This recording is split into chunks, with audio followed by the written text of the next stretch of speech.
하나님의 마음이란 주제로 전했습니다.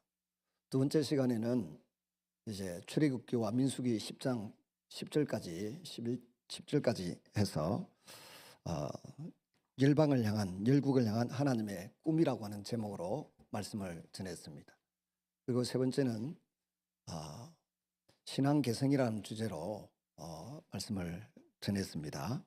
사사기 여호수아 사사기를 통해서, 그리고 이제 네 번째로 천년의 모범이 된 사람 다윗이라고 하는 주제로 말씀을 전하고자 합니다.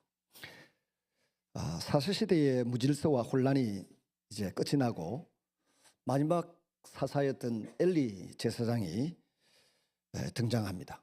그리고 엘리 제사장이 자기 아들들은 제대로 양육하고 잘 길러내지 못했는데 어린 사무엘을 하나님 앞에 귀한 선지자로 제사장으로 길러내는 역량을 발휘했습니다.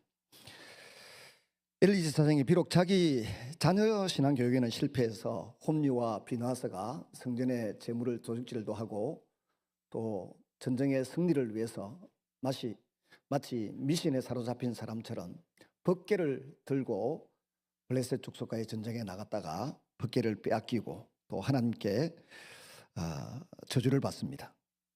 하나님을 이용만 해먹으려고 애쓰다가 망하는 가문이 엘리 제사장의 가문이었고, 그리고 혼리와 비나스의 최후였습니다. 이 와중에 한나는 사무엘상 1장을 보시면 하나님 앞에 마치 술 취한 사람처럼 보이도록 간절히 하나님 앞에 기도하고 또 기도를 합니다. 오랜 시간 동안 기도를 하는데 나중에 보니 그 내용이 전부 민수기 6장에 나오는 나실인의 언약, 나실인의 서약을 염두에 두고 기도한 것이었습니다. 열심히 있는 언약을 믿는 믿음으로 기도하고 있습니다. 말씀으로 기도한 사람의 대표적인 전형이라고 볼 수 있겠습니다. 그래서 민수기 6장 2절에서 7절까지의 말씀을 우리 같이 한번 이번 기회에 읽어보겠습니다. 시작. 이스라엘 자손에게 전하여 그들에게 이르라. 남자나 여자가 특별히 서원 곧 나실인의 서원을 하고 자기 몸을 구별하여 여호와께 드리려고 하면 포도주와 독주를 멀리하며 포도주로 된 초나 독주로 된 초를 마시지 말며 포도즙도 마시지 말며 생포도나 금포도도 먹지 말지니 자기 몸을 구별하는 모든 날 동안에는 포도나무 솟아는 씨나 껍질이라도 먹지 말지며 그 서원을 하고 구별하는 모든 날 동안은 삭도를 절대로 그 머리에 대지 말 것이라. 자기 몸을 구별하여 여호와께 드리는 날이 차기까지 그는 거룩한 저 그의 머리털을 길게 자라게 할 것이며 자기의 몸을 구별하여 여호와께 드리는 모든 날 동안은 시체를 가까이 하지 말 것이요 그의 부모 형제 자매가 죽은 때라도 그로 말미암아 몸을 들이피지 말 것이니 이는 자기의 몸을 구별하여 하나님께 드리는 표가 그의 머리에 있음이라. 대표적으로 나실인의 서약을 했던 사람이 삼손이죠. 그래서 나실인은 레위인이 아니면서 성전에서 일할 수 있는 특권을 지니게 됩니다. 세 가지를 조심해야 되는데, 머리에 삭도를 대서는 안 된다. 둘째는 그 알코올 계통을 입에 대서는 안 된다. 셋째는 부정한 사체, 심지어 부모님 시신도 만져서는 안 된다. 이 세 가지 조건을 잘 지킬 때에 거룩하게 구별된 사람으로서 하나님 앞에 귀하게 쓰임받을 수 있다는 것입니다. 한나가 이 언약의 말씀을 염두에 두고 간절히 기도해서 사무엘이라는 아들을 얻고 또 다른 자녀들을 6명이나 더 얻게 됩니다. 어린 사무엘이 이 엘리 제사장의 지도하에 하나님의 종으로 세워집니다. 사무엘은 젖을 떼자마자 하나님의 집에서 지내게 되는데 한밤중에 하나님이 사무엘을 불렀습니다. 사무엘아 사무엘아 부를 때에 하나님에 대한 경험이 없는 사무엘은 엘리 제사장이 부르는 줄 알고 두 번이나 제사장에게 달려갔더니 제사장 엘리가 뒤늦게 이건 내가 부른 것이 아니니까 이 아이가 들은 음성은 하나님의 음성이다. 그래서 하나님이 너를 부르셨으니까 하나님 제가 여기 있습니다. 종이 듣겠습니다. 라고 고백을 하면 하나님께서 너에게 말씀을 주실 것이다. 그 가르침대로 했더니 하나님께서 엘리 가문의 이제 미래에 대해서 저주받은 미래에 대해서도 말씀하시고 사무엘을 통해서 어떤 일을 하실 것을 밝혀 들려주시는 것입니다. 이렇게 엘리 세상의 지도를 받아가면서 하나님의 음성을 듣고 분별하게 되었고, 또 배웠던 하나님의 말씀을 따라 탁월한 사사가 되고, 탁월한 마지막 사사가 사무엘이죠. 마지막 사사가 되고 또 탁월한 선지자로서의 역할을, 제사장의 역할을 감당하게 됩니다. 그는 쉴 새 없이 우리 한국에 오늘날 같이 자동차 문화가 발달하기 전에, 또 교회가 오늘같이 호황하기 전에 시골에 교회는 많이 있는데 사역하는 분들이 없었습니다. 그래서 중심이 되는 큰 교회 목사님들이 월요일부터 토요일까지 그 시골 교회를 돌아다니면서 신방을 하고 돌보고 했던 것처럼, 이 한나가 사무엘도 그런 식으로 온 이스라엘 전역을 이리저리 순례하면서 백성들을 말씀으로 교육하고 기도를 가르치고 예배를 가르쳤던 것입니다. 근데 가만히 보니까 블레셋 사람들이 계속해서 이스라엘을 괴롭히고 힘들게 하니까 어느 날 미스바 산에 모여라. 그래서 백성들이 지도자들과 싸움에 나갈 만한 군인들이 다 미스바 산에 모여서 우리가 흔히 듣는 구국 대성회를 엽니다. 구국 대성회를 열고 모이고 있는데 블레셋 대군이 그 소식을 듣고 포위 공격해서 좁혀오는 것입니다. 근데 하나님 앞에 기도하고 간절히 매달리고 있을 때에 하나님께서 오히려 블레셋 군대를 향하여서 내성벼락이 치게 하고, 그들이 서로 눈이 어두워서 자중질환을 일으키면서 쫓겨가게 됩니다. 큰 승리를 얻었습니다. 이 큰 승리를 얻고 난 이후에 사무엘이 그곳에다가 그 큰 돌비석을 하나 세우고 에벤에셀이라고 하는, 하나님이 여기까지 우리를 도우셨다라고 하는 그런 기념비를 세운 것입니다. 정말 하나님의 자녀들이 레위기 22장에 나와 있는 대로 언약의 말씀을 지키고 하나님 앞에 간절히 기도하고 바르게 살려고 몸부림치니까 하나님이 경제도 책임져 주시고 국방도 책임져 주시겠다고 하신 그 약속이 그대로 이루어진 대표적인 케이스가 이 에베네셀 미스바 구대성회의 결과였습니다. 그러면 여기에 맞게 백성들이 살면 좋은데, 살면서 가만히 보니까 이웃 나라들은 다 왕이 있어요. 그래서 우리에게도 왕을 세워달라고 요청을 합니다. 사무엘이 그 이야기를 듣고는 굉장히 고통스러워하고 슬퍼하고 괴로워합니다. 밤새도록 울면서 기도합니다. 이 많은 양무리들이, 하나님의 백성들이 하나님이 왕 되심을 원치 않고 다른 나라 다른 민족의 경우처럼 왕을 세워달라고 저렇게 요청하니 이건 하나님 앞에 큰 부끄럽고 또 죄송한 일이 되는 겁니다. 그래서 밤새워 통곡하고 기도하고 있는데 하나님께서 그만 슬퍼하고 그만 울어라. 사무엘 너를 버린 것이 아니고 나를 버려서 자신들의 왕이 되지 못하게 한 것이니라. 그러면서 왕정 제도의 폐해를 알려줍니다. 왕정 제도를 하게 되면 세금을 많이 거두게 될 것이고, 아들들이 군대에 끌려가서 생명을 잃거나 노역을 하게 될 것이고, 또 딸들이 왕궁에 끌려가서 그 시중을 들어야 되는 일이 일어나게 될 것이고, 여러 가지 폐해가 있을 것이다 라고 하는 것을 알려주고 왕의 제도를 허락하고 세우라 그랬습니다. 사무엘이 왕을 세우도록 그렇게 조치를 하면서 당신들이 왕을 구한 것이 얼마나 하나님 앞에 부끄럽고 죄송한 일이었는지 증거를 보여주겠다라고 했습니다. 그리고는 그 백성들에게 뭐라고 그랬습니까? 지금은 밀을 베고 보리를 베는 시기다. 비가 오지 않는 시기다. 원래 이스라엘 땅에는 10월 달에서 4월 초까지만 비가 오지, 4월 초에 이제 수확하는 이 계절에는 비가 오지 않는 계절입니다. 근데 비가 오지 않는 이 밀 베고 보리 베는 이 계절에 하늘에서 벼락이 치고 비가 쏟아져 내려서 너희들의 기도가 잘못되었다는 것을 확정해 줄 것이다라고 경고하고 말씀을 해 주셨어요. 결국은 사무엘의 말대로 하늘에서 내성 벼락이 치면서 이스라엘 백성들이 우리가 기도를 잘못했습니다. 우리 욕심대로 기도한 것이 잘못되었습니다. 기도가 무조건 좋은 게 아니에요. 말씀을 따라 드리는 기도, 예수님 안에서 드리는 기도, 성령의 인도를 받는 기도가 하나님을 기쁘시게 하고 우리에게 유익한 줄로 믿습니다. 그럼에도 불구하고 왕을 세워달라고 했으니까 사무엘을 왕으로 세우는 일을 허락을 합니다.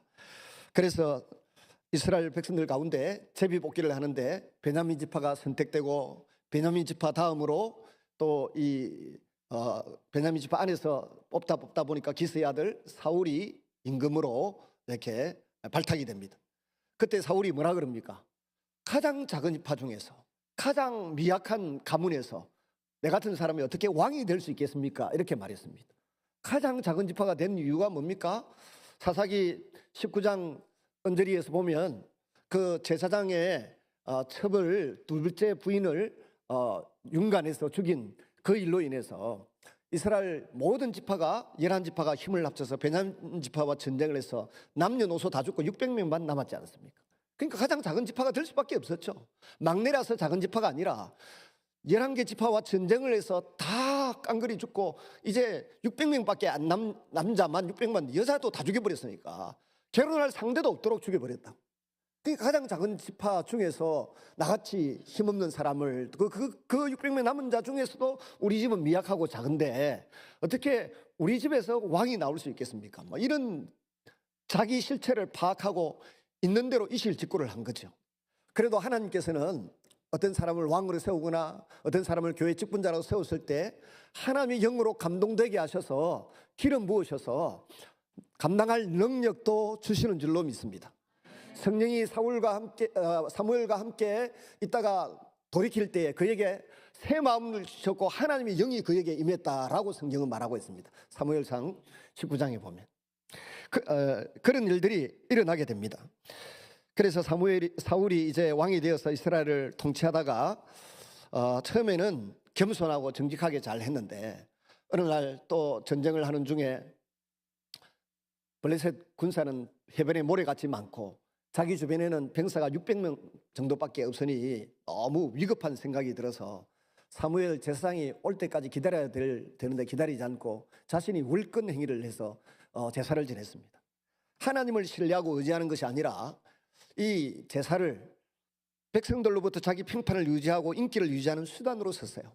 전쟁 승리를 위한 도구로 예배를 사용했다는 것입니다. 예배는 그런 것이 아닌데 뭔가를 이용해 먹으려고 드리는 것이 예배가 아니라 나 자신을 하나님 옆에 온전히 드리는 것이 예배이고 제사인 줄로 믿습니다. 결국 악령이 사울 임금에게 틈타게 됩니다. 성령 충만했던 그에게 분별을 잃고 자기 사심을 따라 행하기 시작하니까 성령 대신 악령이 틈을 탑니다. 오늘날 우리 그리스도인들도 하나님 앞에 받은 은혜와 말씀을 따라 바르게 따박따박 걷지 않으면 어느 날 악한 영이 공격하고 유혹하고 넘어뜨리게 됩니다. 그래서 늘 깨어서 기도하고 마귀를 대적하라 그러는 것입니다. 사무엘이 세상을 떠나면서 유언을 나중에 남기게 됩니다. 근데 사무엘의 유언에도 불구하고 사울은 점점 태도를 처음의 자세를 잃어버리고 백성들과 가까워지려고 합니다. 그러면서 하나님과는 점점 더 멀어지는 불행한 사태를 초래하게 되는 것입니다. 여러분, 그때에 사울에게 사무엘이 찾아가서 이런 말을 합니다. 사무엘상 13장 14절에 보면 왕의 나라가 길지 못할 것이라 여호와께서 왕에게 명령하신 바를 왕이 지키지 아니하였으므로 여호와께서 그의 마음에 맞는 사람을 구하여 여호와께서 그를 그의 백성의 지도자로 삼으셨느니라. 다윗을 왕으로 대신해서 이제 기름 부어 세웁니다. 하나님의 원수는 우리의 원수입니다. 우리의 원수는 또한 하나님의 원수입니다. 아말렉 족속이 이스라엘 백성들의 후미진 곳을 따라오던 사람들을 공격해서 하나님의 원수가 되었습니다. 하나님 원수된 아말렉 족속의 아각 왕이나 다 진멸하고 짐승까지 다 없애라 그랬는데 진멸하지 않고 자기 이름을 높이고 위상을 높이기 위하여 아각 왕을 끌고 오고 또 짐승들을 끌고 오는 것입니다. 사무엘이 가서 도끼로 아각 임금을 반토막 냅니다. 그리고 짐승들을 다 죽입니다. 그러면서 사울에게 뼈아픈 말을 하죠. 사울 임금 당신이 하나님의 말씀을 버렸으므로 나도 너를 버리겠다라고 말씀하셨습니다. 이게 무서운 일입니다. 우리는 말씀을 붙들고 살아가는 하나님의 자녀입니다. 우리의 최고의 재산은 여러분, 눈에 보이는 부동산이나 뭐 주식이나 또 사람이 아니에요. 우리의 최고의 재산은 하나님의 언약의 말씀입니다. 이 언약의 말씀 때문에 우리가 삽니다. 주의 영생의 말씀이 계시면 우리가 니게로 가겠습니까? 라고 고백했던 베드로처럼 하나님 말씀 붙들고 살아야 되는데, 사무엘이 사울에게 한 말이 뭡니까? 당신이 하나님의 말씀을 버렸으므로 하나님께서도 당신을 버리셨다.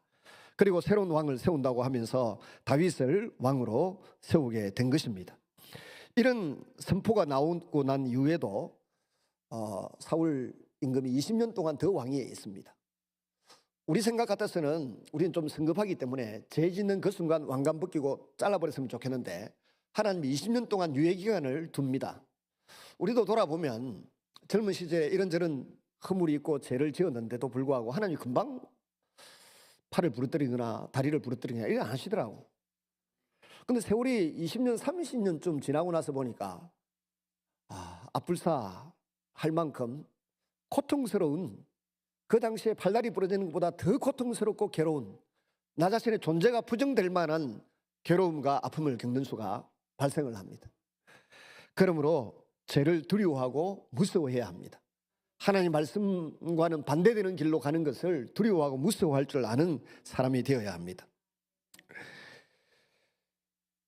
결국 가는 사람이 있으면 오는 사람도 있게 마련입니다. 하나님께서 다윗을 천년의 모범이 되는 임금으로 예선합니다. 성경에 많은 위대한 인물들이 등장합니다. 다윗의 통치 기간은 주전 BC라는 것은 Before Christ, BC가 뭔지를 모르고 사는 분들이 세상에 너무 많습니다. BC는 Before Christ입니다. 예수님 오시기 전이란 말이에요. 그 다음에 우리는 AD, 지금 2025년을 사는데 AD는 뭡니까? 예수님 오신 이후, 아노 도미네라고 하는 라틴어인데, 그분이 예수님이 오셔서 이 땅을 통치하시고 난 이후 지금 우리가 2026년 1월 4일을 살고 있는 줄로 믿습니다. 이 사실을 염두에 두면 예수님은 하나님으로서 우리와 대화를 나누시고 하나님의 사랑과 뜻을 전달해 주기 위해서 이 땅에 오신 하나님이신 것입니다. 그리고 우리의 죄값을 치르시기 위하여 죄 없는 온전한 인간으로 오셔서 자신의 목숨을 우리를 위하여 내어주신 분이신 것입니다. 그러면 1010년에서 970년까지 BC 1010년에서 970년까지 40년 동안 왕위에 있었는데, 예수님이 오신 것이 학자들이 연구해보면 로마 달력에 하면 뭐 BC 6년경에 오셨다 하지만, 로마 달력으로 정리해 나갈 때에 우리가 예수님 오신 연도를 영년 1년으로 보지 않습니까? 그러면 970년에서 1년까지가 뭡니까? 1000년이죠. 이 1000년 기간 동안에 하나님을 가장 사랑하고 하나님을 가장 존중하고 제대로 된 예배를 드리고, 뿐만 아니라 하나님의 말씀대로 이웃을 내 몸과 같이 정말 사랑하고 귀하게 여긴 사람은 다윗 한 사람이라는 것입니다. 그래서 가장 모범, 1000년 동안에 모범이 된 사람 다윗입니다. 2000년 전에 모범이 되는 사람은 누구였습니까? 믿음의 조상 아브라함입니다. 아브라함은 BC 2000년대 사람이니까. 근데 다윗은 1000년의 모범입니다. 그래서 우리는 늘 성경을 읽으면서, 다윗의 시편을 읽으면서 나도 다윗과 같은 심성의 소유자, 기도하고 찬양하는 사람, 그래서 다윗이 받은 복을 나도 좀 받을 수 없을까 고민하고 성경을 읽고 설교를 듣고 기도해 보는 중에 있는 것입니다. 이 1000년의 기간 동안 수많은 믿음의 사람들이 왔다가 갔지만 계속해서 1000년 동안 기준이 된 믿음의 사람들은 다윗 한 사람이었습니다. 심지어 예수님께서도 다윗의 자손으로 불리워지셨습니다. 왜 그랬을까요? 그는 하나님을 제대로 공부해서 알고 하나님의 사랑과 능력을 체험한 사람이었습니다. 그래서 사도행전 13장 22절에 하나님은 다윗을 가리켜서 내 마음에 합한 사람이라고 평가를 하십니다. 그의 이름은 사무엘 상하 전체에, 그리고 시편의 절반에, 열왕기상 2장까지에, 열왕기 역대기에 끊임없이 다윗의 이름이 등장합니다. 신약에까지 이어집니다. 그러면 다윗은 완전 무기란 사람, 한 점 흠이 없는 사람이었습니까? 결코 그렇지는 않습니다.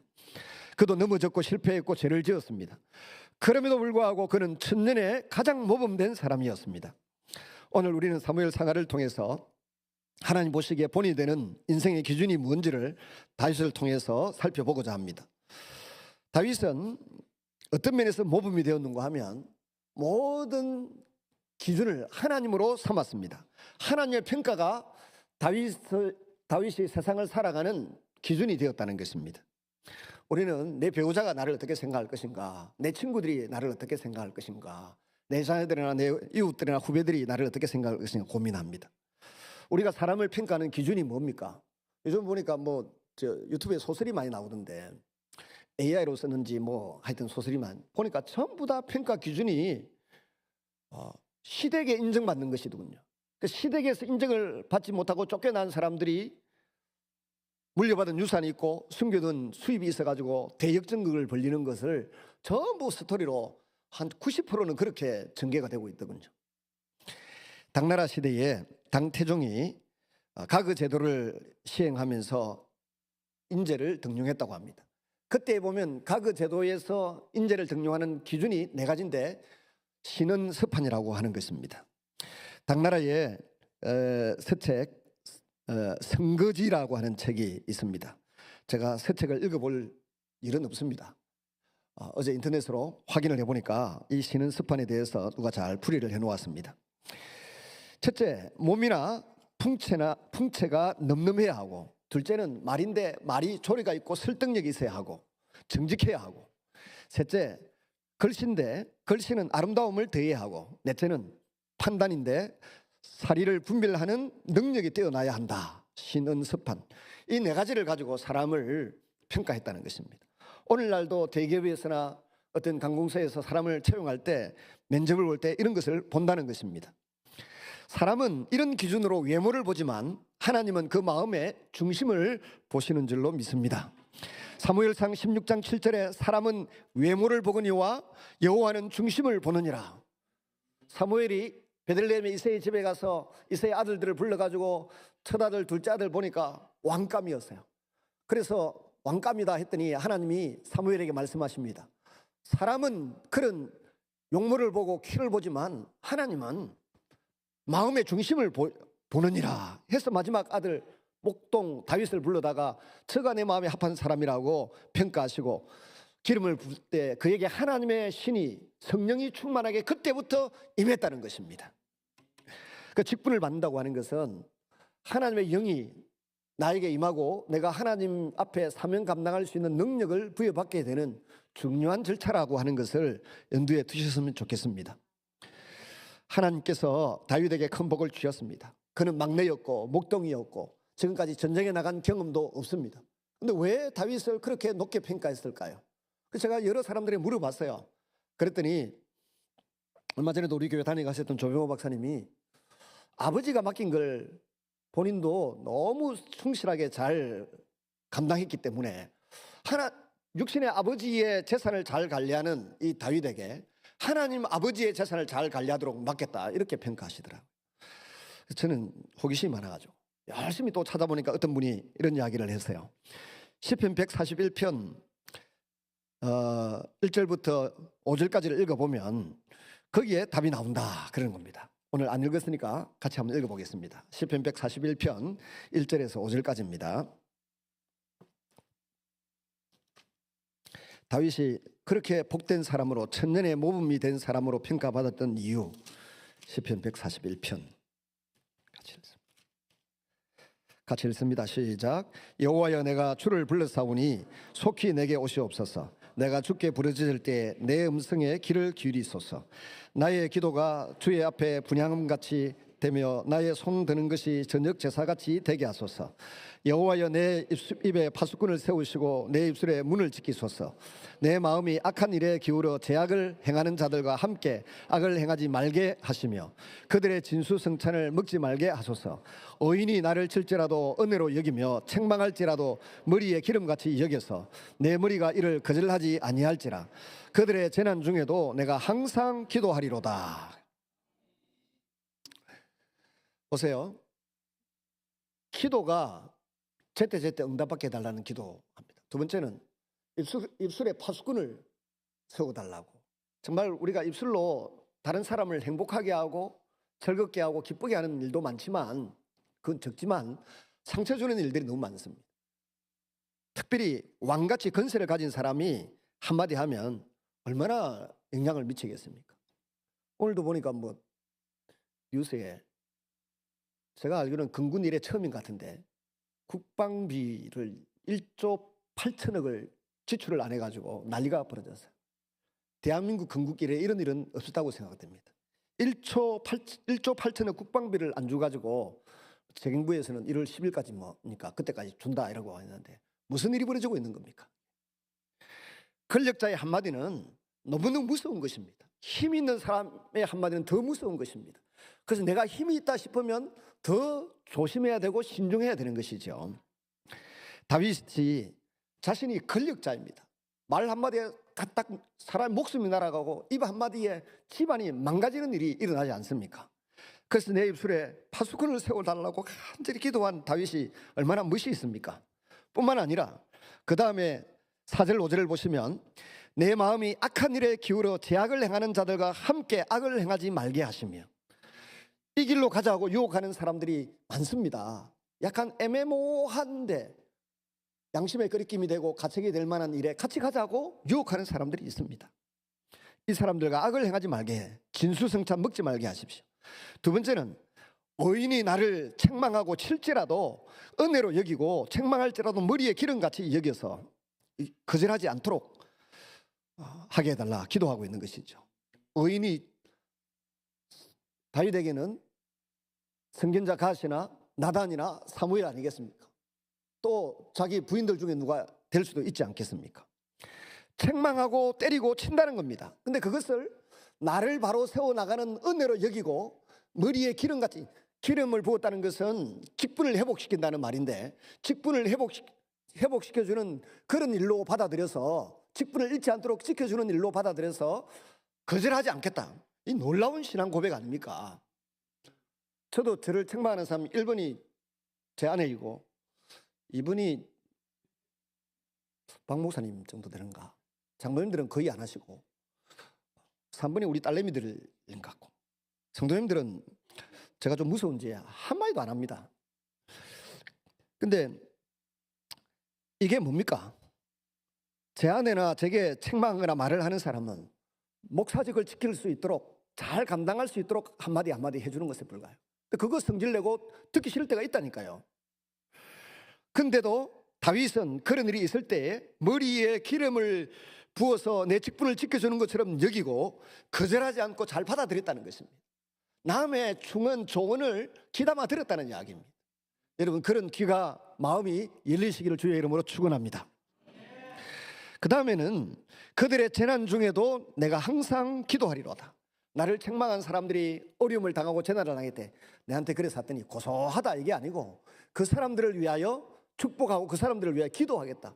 이 4절 5절에 나온 이 다윗의 마음을 하나님께서 짐작하시고 보셨기 때문에 다윗을 내 마음에 합한 사람이다 라고 평가를 내린 사람이 계셨어요.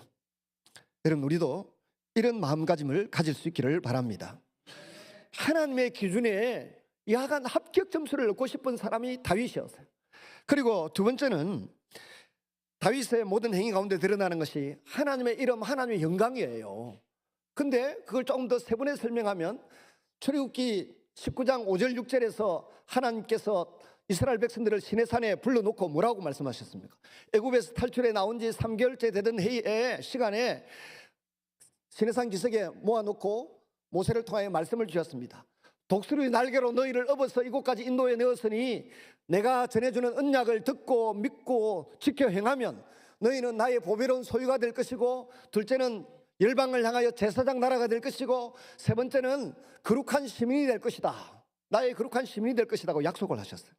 이게 제사장 나라의 컨셉인데, 이 제사장 나라의 컨셉, 하나님이 이스라엘 백성들에게 주시고자 하는 영광과 은혜를 누리도록 하기 위하여 다윗은 권력을 개인 사유화하지 않았다는 것입니다. 자기 한 사람을 위하여 칼을 휘두르거나 병사들을 막 이리저리 내몰고 다니지 않았다는 것입니다. 근데 그것이 구체적인 삶의 현장에서 종종 드러납니다. 여호수아가 가나안 땅을 정복하면서 여기저기 남겨두었던 족속들이 있습니다. 블레셋 족속들이 살았던 성읍이 한 5개 되는데 가사, 가드, 아스돗, 에글론, 아스글론 이렇게 5개. 5지역에 화근처럼 조금 싹을 남겨두었습니다. 여기서 사람들이 막 일어났습니다. 나중에 보니까 다윗이 정복한 여부서성, 예루살렘 성도 400년 동안이나 정복하지 못하고 남아있었지 않습니까? 근데 여기에서 블레셋 사람들이 창궐하고 일어나기 시작합니다. 그중에 가드에서 골리앗이라고 하는 키가 3m 가까이나 되는 기골이 장대한 사람, 요즘 그 이스라엘 땅에서 무덤이 발굴되었는데 정말 키가 3m짜리가 있더라고. 와, 저도 그거 보고 진짜 깜짝 놀랐어요. 키가 3m짜리, 2m가 아니고 3m짜리. 성경에 3m 정도로 나와 있어요. 육책인가 뭐. 하여튼 이 골리앗이 엘라 골짜기에서 이스라엘 백성들 군대와 대적하고 있습니다. 블레셋 대군과 이제 사울의 군대와 40일 동안 조석으로 마주보면서 나와라 한판 붙자. 고대의 전쟁은 대표주자가 나가서 서로 싸우면 그래서 이기면 그것으로 끝나는 경향이 많이 있습니다. 삼국지에도 마찬가지고. 골리앗이 40일간을 조석으로 나와서 한판 붙고 애매한 백성들 죽이지 말고 여기서 끝내자 하는데도 이스라엘 중에 나갈 만한 장수가 없습니다.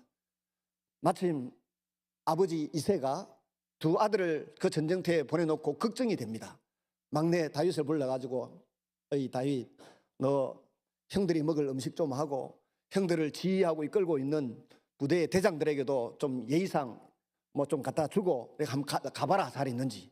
다윗이 딸래딸래 갔습니다. 가서 보니까 다윗 눈에 이게 난장판입니다. 보기 아름답지 않습니다.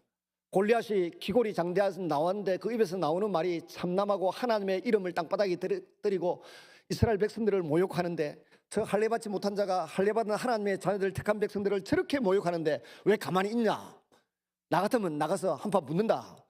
그랬더니 누가 말합니다. 지금 나가서 이 싸움에서 골리앗의 목을 따오는 사람에게는 임금이 큰 부를 주고 사위로 삼고 세 번째는 세금을 면제해 주겠다. 이런 약속을 해도 아무도 나갈 사람이었습니다. 다윗은 이 조건이 문제가 되지 않았습니다. 하나님의 이름을 모욕하는 이놈을 내가 없애고 말겠다. 드디어 누가 입을 여는 순간 군대 장관 아브넬이 정보를 듣고는 다윗을 사울 임금에게 데리고 가서 최초로 야가 어리고 작아 보이지만 처음으로 한 놈 나왔습니다. 되겠습니까? 라고 물었더니 사울이 어여삐 여겨서 자신의 군장을 갑옷을 다 벗어 다윗에게 씌워주면서 한번 가봐라 하는데 해보니까 더 거들치거든. 벗어버리고 물맷돌 5개 들고 목자의 제구를 가지고 골리앗에게 나아갑니다. 골리앗에게 나아갈 때 다윗이 한 고백을 보십시오. 사무엘상 17장 31절에 또 다윗이 이르되 여호와께서 나를 사자의 발톱과 고매의 발톱에서 건져내셨은즉 나를 이 블레셋 사람의 손에서도 건져내시리이다. 사울이 다윗에게 이르되 가라, 여호와께서 너와 함께 계시기를 원하노라. 여러분, 2025년도까지 우리 가정을 지키시고 우리 자녀들을 지키시고 우리를 지켜주신, 또 우리 교회를 지켜주신 하나님께서 2026년도도 27년도도 남은 세월도 함께 해주실 줄로 믿습니다. 에베네셀의 하나님, 여기까지 도우신 하나님이 앞으로 더 함께 하시고 분명히 축복해 주실 줄로 믿습니다. 지금보다 더 고달프고 힘든 보릿고개 얼마나 어려운 세월들이 많았습니까? 그럴 때에도 지켜주신 하나님이 지금도 우리나라가 뭐 세계에서 2등 하는 게 22개 제품이 된대요. 세계에서 1등 안 하고 무조건 2등만 하는 게 22개 분야가 있대. 그것만 해도 앞으로 미래는 한국의 것이고 이 나라를 통해서 하나님이 복 주실 줄로 믿습니다. 다윗은 지금까지 고매 발톱에서 사자의 입에서 나를 지켜주신 이 하나님이 저 골리앗의 입에서도 블레셋 대군의 입에서도 나를 지켜주실 줄 믿습니다 라고 고백을 한 것입니다. 사울도 들어보니까 네 말이 맞다, 나도 따라갈게 이러면 될 텐데 네 혼자 잘 가라 그랬습니다. 다윗은 사무엘상 17장 45절에 골리앗을 보고 말합니다.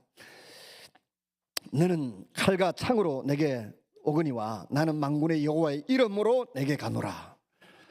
약속을 믿는 믿음으로 하나님의 영의 기름 부으심을 받은 사람으로서 다가가는 것입니다. 다윗은 전쟁은 자신의 실력의 문제가 아니라 하나님의 명예의 문제로 본 것입니다. 환경이 아니라 하나님의 영광을 기준으로 판단하는 사람이었습니다. 그야말로 출애굽기 19장 5절 6절에 나온 것처럼 너희는 나의 보배로운 소유고 제사장 나라이고 거룩한 백성이라고 하는 이 제사장 나라의 컨셉을 가지고 모든 힘과 권력과 가지고 있는 것을 하나님의 뜻을 이루는 도구로 썼던 사람입니다. 이스라엘의 왕들을 놓고 평가할 때 다윗의 길로 갔던가 가지 않았던가를 놓고 다른 평가를 내리지 않습니까? 다윗이 죽고 솔로몬이 왕위에 올라서 죽고 930년부터 나라가 북쪽 이스라엘 11개 지파와 10개 지파와 남쪽 베냐민 지파와 유다 지파 2개 지파만 남습니다. 북쪽 이스라엘의 930년에서 722년까지 약 212년 동안에 19명의 임금이 있었는데 모든 평가 기준이 뭡니까? 다윗의 처음 길로 간 사람이 하나도 없었더라. 느바세 아들 여로보암의 길을 갔더라 이것입니다. 남쪽 유다 땅에 다윗의 또 남쪽 유다는 930년 동안에서 586년까지 약 400년 동안에 350년 기간 동안에 여러 명의 임금이 동일하게 나왔습니다. 동일하게 나오는데 그중에 다윗의 처음 길로 갔던 사람이 몇 명이나 되었습니까? 여호사밧, 히스기야, 요시야, 아사랴 정도 이 4명 외에는 없었어요. 그러니까 모든 왕들의 평가 기준이 뭐였다고요? 다윗처럼 하나님을 사랑하고 이웃을 내 몸과 같이 사랑했던가 여기에 달려 있었다는 것입니다. 저와 여러분이 다윗처럼 되기를 바랍니다. 신명기 17장 14절에서 21절에 보면 왕의 기준이 나옵니다. 이 왕의 기준을 갖다 댈 것도 없었습니다. 왕의 기준이 애굽에 내려가 본토인이 될 것, 애굽에 내려가지 말 것, 은금을 자기를 위하여 쌓아두지 말 것, 아내를 많이 되어서 미혹당하지 말 것, 5번째는 율법을 등사하여 그 곁에 두고 날마다 읽고 행하면서 형제들 앞에 겸손히 행동할 것.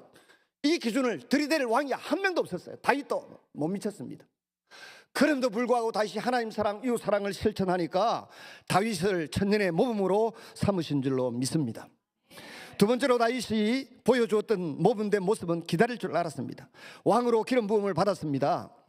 그런데 15년이나 더 지체야 됩니다. 헤브론에서 처음 왕이 될 때까지 15년 걸립니다. 앞에 5년 기간은 다윗 왕가에, 사울 왕가에서 군사 훈련을 받고 왕이 어떻게 행동하는 걸 보고 배웠던 기간이라 치고 10년 동안을 망명생활을 하고 쫓겨다닙니다. 사울이 죽인 자는 천천히요 다윗이 죽인 자는 만만이라고 하는 찬송 소리를 듣고 난 후에 사울이 다윗을 죽이고 싶어서 안달이 났습니다. 아히멜렉을 죽이고 85명의 제사장을 죽입니다. 도액을 시켰어. 이 일을 경험하고 다윗이 놀라서 모압 지역으로 도망을 갑니다. 모압이 다윗이 생각한 안전지대 피난처 망명처였습니다. 그런데 하나님께서는 다윗을 훈련시키면서 안전지대에 평안하게 살도록 내버려 두지 아니하시고 선견자를 보내서 다시 고향으로 돌아가라, 이스라엘 땅으로 돌아가라, 유다 땅으로 돌아가라고 하셨습니다. 유다 땅에는 3,000명의 군사가 항상 죽이려고 호시탐탐 기회를 엿보고 있습니다. 85명의 제사장을 죽인 모습을 본 이스라엘 백성들은 다윗이 어디에 숨었는데 알려주지 않고 고발하지 않고 있다가는 우리도 삼족이 멸할 수 있다는 두려움을 가지고서 숨는 곳마다 다 알려주게 됩니다. 두려워 떨게 되는 것입니다. 그런데 하나님께서는 모압 땅이 안전지대가 아니고 피난처가 아니다, 유다 땅으로 가라 그럽니다. 그런데 다윗이 그 위기 속에서도 겸손히 하나님 말씀에 따라 순종합니다. 자신의 꿈에 나타난 것도 아니고 귀에 음성이 들린 것도 아닌데 선지자 하나님의 사람이 찾아와서 근거하니까 그 말을 하나님의 음성으로 듣고 돌아갑니다. 이것이 다윗의 위대함입니다. 그리고는 엔게디 굴에서 시브항무지에서 그일라에서 시그락에서 얼마나 어려움을 겪습니까? 다 일러주고 고자질하고 3,000명이 포위 공격에서 좁혀오고 있습니다. 그럼에도 다윗은 그 위기 상황 속에서 하나님 앞에 자기 마음을 지킵니다. 두 가지로 마음을 지키는데 첫째는 하나님 지금 피할까요 말까요? 싸우러 갈까요 말까요? 저 백성들이 일러주겠습니까? 일러주지 않겠습니까? 기도하면서 하나님의 계획을 묻습니다. 그리고 사울을 죽일 수 있는 기회가 2번이나 있었죠. 엔게디 동굴 안에 대변 보러 갔는지 아니면 낮잠을 즐기러 갔는지 하여튼 볼일 보러 들어가 있는데 와서 옷자락만 잘랐습니다. 그리고 또 시브항무지에서 야영을 하고 있을 때 아비새를 데리고 가서 창을 들어 찌르겠다고 하는데, 심장을 찌르겠다고 하는데 다윗이 말립니다. 하나님이 기름 부어서 직분자로 세운 사람을 가볍게 여기면 이게 어떻게 죄가 되지 않겠느냐. 그래서 결코 죽이지 않고 그냥 돌아서서 나중에 일장연설을 하니까 사울이 나는 틀렸고 너는 맞다라고 말하면서 내 아들아 다시는 너를 쫓아다니며 죽이려고 하지 않겠다라고 합니다. 여러분, 이 10년의 기간 동안 이리저리 3,000명을 피해서 도망 다닐 때에 백성들의 평가가 바뀌기 시작합니다. 처음에는 사울의 왕가에서 도망쳐 나온 개, 남의 집에 주인 되었다가 도망쳐 나온 종, 이런 악평이 다윗에게 따라다녔습니다. 근데 다윗이 위기를 견뎌내고 안전지대에 피신하고 하나님의 보호를 드리는 시간들이 점점 10년 동안 지속되면서 평가가 도망 나온 종이 아니라 차기 왕으로 예선되었다더라. 베들레헴에서 사무엘 선지자가 죽기 전에 사울에게 기름 부었다더라. 이 소문이 사울의 귀에만 들어간 것이 아니고 전체 이스라엘 백성들에게 퍼져서 다 알게 되는 반전이 일어난 줄로 믿습니다. 이게 대역전이에요. 모압이 안전지대가 아니라 위험이 도사리고 고난이 도사리고 먹을 양식이 떨어지고 누군가가 도와주지 아니하면 견딜 수 없는 거기가 다윗에게는 하나님의 훈련장이었고 하나님 앞에 믿음에 기도하는 골방이었고 하나님의 백성들로부터 인심을 얻는 여론몰이를 하는 방편이 되고 왕으로서 자격이 갖추어지는 왕감으로서의 증명이 된 시간들이었던 것입니다. 그러므로 처음에는 그에게 피신해왔던 사람들이 전부 다 누굽니까? 가진 사람 없고 배운 사람 없고 싸움 잘하는 사람도 없었어요. 빚진 자, 환난당한 자, 원통한 자, 처음에는 400명, 나중에는 600명으로 늘어났습니다. 그러나 사울 임금이 길보아산에서 블레셋과의 전투에서 죽고 난 이후에 이제 유다 지파에서 다윗을 기름 부어 왕으로 세웁니다. 사무엘라 5장 3절에 보시면 이에 이스라엘 모든 장로가 헤브론에 이르러 왕에게 나오매 다윗 왕이 헤브론에서 여호와 앞에 그들과 언약을 맺으매 그들이 다윗에게 기름을 부어 이스라엘 왕으로 삼으니라. 사무엘상 24장에 엔게디 굴, 사무엘상 26장에 10항무지에서 살아남은 이야기가 전개되고 있죠. 그때 다윗의 고백은 내가 손을 들어 여호와의 기름 부음 받은 자를 치지 아니하리라.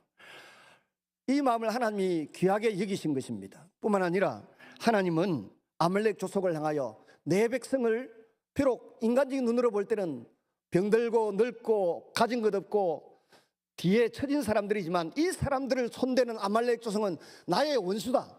세상 끝날까지 쫓아가서 이 아말렉 족속들은 처리하겠다고 말씀하셨습니다. 이것은 바로 여러분 예수를 나의 구주로 하나님으로 믿는 여러분에게 하나님 주신 보증이고 약속인 줄로 믿으시기를 바랍니다. 다윗은 자신의 억울함보다 하나님의 백성을 귀히 여겼습니다. 하나님의 권위와 질서를 귀히 여겼습니다. 창세기 12장 2절 3절에 하나님은 아브라함에게 우리에게 주셨던 우리에게도 해당되는 약속을 주셨습니다. 축복하는 자에게 축복하고 저주하는 자에게 저주를 내리겠다는 말씀을 마음에 새겨야 합니다. 바빌론 포로로 끌려가는 그 시기에 하나님은 이스라엘 백성 주변 나라들과 민족들을 향하여 징계와 진노의 벌을 내리시는 이유를 설명하는데 하나님의 자녀들이 어려울 때 돕지 않고 피난처를 제공하지 않고 양식을 공급하지 않았다는 것입니다. 블레셋, 모압, 암몬, 에돔, 두로, 시돈 모든 민족들을 평가하면서 이스라엘과 함께 멸망시키는데 그 이유는 조금 전에 말씀드린 그겁니다. 하나님의 자녀들을 방치해 두거나 함부로 대했기 때문에 그게 예레미야서, 에스겔서, 이사야서에 나오는 주제들입니다. 그들이 왜 멸망하게 되는가? 그래서 여러분은 하나님의 자녀로서 사랑받을 만하고 대우받을 만하고 귀히 여김 받을 만한 하나님이 눈동자같이 아끼는 주의 백성들인 줄로 확신하시기를 바랍니다. 세 번째, 다윗은 기다리는데 이 기다리는 것이 여러분 믿음이고 실력입니다. 7년 6개월 헤브론에서 또 기다립니다. 시편 27편 14절에 보면 여호와를 기다리라 강하고 담대하라. 천년의 모범이 되는 것은 빨리 되는 사람이 아니라 하나님의 때를 기다릴 줄을 아는 사람이 되어야 합니다. 세 번째는 제 앞에서 무너졌으나 회개로 다시 선 다윗입니다. 가장 큰 실패, 우리가 잘 아는 바세바 사건 있고 우리아를 차도 살인한 것 있지 않습니까? 남의 아내를 빼앗고 그 남편을 또 위장해서 죽였습니다. 왕의 권력이 컸습니다. 방심했습니다. 영적인 긴장이 좀 해제되었습니다. 풀렸습니다. 가만히 보면 위대한 신앙인도 넘어질 수 있다는 것입니다. 그 솔로몬이 전도서 3장 18절에 말하지 않습니까? 하나님이 우리를 저울에 달아보면 우리가 다 짐승과 같다, 방불하다. 하나님의 저울에 달아보면 우리는 다 부족합니다. 그러나 다윗은 이 사실을 나단이 지적했을 때 변명하지 않았습니다. 내가 여호와께 죄를 범하였습니다 하고 시편 51편을 보면 간절히 회개하는 모습을 보여줍니다. 저는 그 중에 시편 51편을 보면서 나름대로 세 가지 중요한 키포인트를 찾습니다. 첫째는 내가 죄인인 어머니 품속에서 죄인으로 잉태되어서 때가 되니까 죄가 드러난 것이다. 감기 바이러스, 암 바이러스가 있다가 암 환자가 암이 득세해서 암 환자가 되고 감기 바이러스가 득세해서 우리가 감기에 사로잡히듯 죄의 바이러스가 우리 원죄의 바이러스가 우리 속에 있는데 기회만 주어지면 틈만 나면 이 원죄의 바이러스가 우리로 하여금 죄의 정상을 나타내 보이는 겁니다. 세계 질투, 미움, 원망, 살인, 도둑질을 빼앗는 것까지 막 일어나는 것입니다. 다윗은 그 점을 깨달았다는 것입니다. 51편에. 그리고 내 마음의 정직함을 달라 51편 11절에 보면 나에게서 성령을 거두지 말아 주십시오. 그리스도인은 성령 떠나면 그것으로 끝장입니다. 어떻게 될지 모릅니다. 다윗은 성령을 내게서 빼앗지 말아달라고 간절히 기도했습니다. 그리고 마지막으로는 항소로 잡아드리는 번제보다 더 소중한 것이 있는데 하나님은 돈을 많이 드리면서 회개기도 드리는 것보다 심령의 자기 마음의 심령의 죄를 통해 자복하는 것을 더 기뻐하는 제사로 받으신다, 제물로 받으신다고 고백했던 것입니다. 이 낮아진 마음이 가난한 자의 마음이고 이 가난한 심령에 천국이 임하게 되는 줄로 믿습니다. 말씀을 맺으면서 정리하면 네 번째, 다윗은 다음 세대를 준비했습니다. 태평성대에 성전을 짓겠다고 했더니 네 마음은 좋다. 근데 너는 사람을 많이 죽여서 성전 지을 자격이 없으니 네 아들 대에 짓도록 하겠다. 이 말씀을 듣고도 다윗은 자신에게는 모든 것을 다 준비해서 하나님의 백성들이 하나님 말씀을 듣고 배우고 기도하고 예물을 드리는 성전을 짓는데 있는 것 없는 것 다 모아서 요즘 돈으로 하면 몇 조가 아니라 그야말로 경이 해당될 만한 금은 보물을 다 쌓아서 솔로몬에게 넘겨줍니다. 그것만 한 것이 아닙니다. 돈 물려주는 것이 쉽습니다. 간절히 기도하면서 성전의 설계도를 하나님이 다윗 임금의 손으로 그리도록 써주셨습니다. 이게 얼마나 기가 막힌 일입니까? 성전 설계도를 하나님이 다윗의 손을 붙들고 작성하게 하셨습니다. 그것뿐입니까? 성전에서 찬양대를 어떻게 세우고 문지기를 누구를 세우고 상단에서 누가 어떻게 일하고 성전 내부에서 일할 종사자들의 모든 조직과 체들을 다윗이 다 해놓습니다. 그걸 집행한 사람이 시행한 사람이 누구라고요? 솔로몬 임금입니다. 다음 세대를 위해서 모든 것을 준비해 주었던 다윗을 우리는 잊지 말아야 됩니다. 솔로몬에게 유언을 남깁니다. 열왕기상 2장에 보면 내 하나님 여호와의 명령을 지켜 그 길로 행하라. 대장부답게 행하라. 다음 세대의 신앙을 키워주는 다윗입니다. 그는 시편 23편 1절에서 이렇게 노래했습니다. 여호와는 나의 목자시니 내가 부족함이 없으리로다. 다윗이 이 일만 한 것이 아닙니다. 다윗이 우리 삶에 우리가 예수 믿는 일에 크게 도움을 준 일이 있는데 그것이 무엇이겠습니까? 사도행전 2장 25절에서 36절입니다. 이 말씀을 읽음으로 말씀을 맺습니다. 같이 한번 읽겠습니다. 사도행전 2장 25절에서 36절입니다.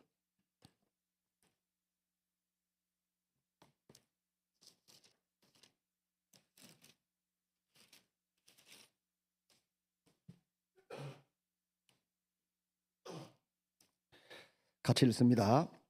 시작. 다윗이 그를 가리켜 이르되 내가 항상 내 앞에 계신 주를 배웠으며 나로 요동하지 않게 하기 위하여 그가 내 우편에 계시도다. 그러므로 내 마음이 기뻐하였고 내 혀도 즐거워하였으며 육체도 희망에 가리니 이는 내 영혼을 음부에 버리지 아니하시며 주의 거룩한 자로 썩음을 당하지 않게 하실 것이미로다. 주께서 생명의 길을 내게 보이셨으니 주 앞에서 내게 기쁨이 충만하게 하시리로다 하였으므로 형제들아 내가 조상 다윗에 대하여 담대히 말할 수 있노니 다윗이 죽어 장사되어 그 묘가 오늘까지 우리 중에 있도다. 그는 선지자라 하나님이 이미 맹세하사 그의 자손 중에서 한 사람을 그 위에 앉게 하리라 하심을 알고 미리 본고로 그리스도의 부활을 말하되 그가 음부에 버림이 되지 않고 그의 육신이 썩음을 당하지 아니하리라 하더니 이 예수를 하나님이 살리신지라. 우리가 다 이 일의 증인이라. 하나님이 오른손으로 예수를 높이심에 그가 약속하신 성령을 아버지께 받아서 너희가 보고 듣는 이것을 부어주셨느니라. 다윗은 하늘에 올라가지 못하였으나 친히 말하여 이르되 주께서 내 주에게 말씀하시기를 내가 내 원수로 내 발등상 되게 하기까지 너는 내 우편에 앉아 있으라 하셨도다 하였으니, 그런즉 이스라엘 온 집은 확실히 알지니 너희가 십자가에 못 박은 이 예수를 하나님이 주와 그리스도가 되게 하셨느니라. 여기 34절에 주께서 내 주에게 말씀하시기, 이 주께는 성부 하나님이시고 내 주에게는 예수님을 가리키는 것입니다. 다윗은 시편에 한 서너 편이나 110편을 비롯해서 서너 편이나 예수님을 영적으로 만나보고 예수님에 대하여 죽으심과 부활을 예언하고 있는 놀라운 그리스도의 증인이 된 사람입니다. 이러니 다윗이 천년의 모범이 아니라고 어떻게 표현할 수 있겠습니까? 여러분, 우리도 이 다윗과 같은 말씀의 전문가, 하나님의 기준에 합한 사람, 기다릴 줄 알고 준비할 줄 알고 후배들을 생각할 줄 아는, 그리고 예수님을 증거할 줄 아는 믿음의 사람으로 남은 생애를 성장해 갈 수 있기를 주의 이름으로 축원합니다. 같이 한번 주신 말씀을 생각하며 기도하겠습니다. 주님, 우리에게도 다윗과 같은 마음을 주시옵소서. 다윗과 같은 삶을 허락하여 주시고 다윗이 받은 복의 하나라도 받을 수 있는 저희가 되게 해 주십시오. 다 같이 한번 통성으로 기도하겠습니다. 살아계시고 자비로우신 아버지 하나님, 오늘 이 아침에도 저희를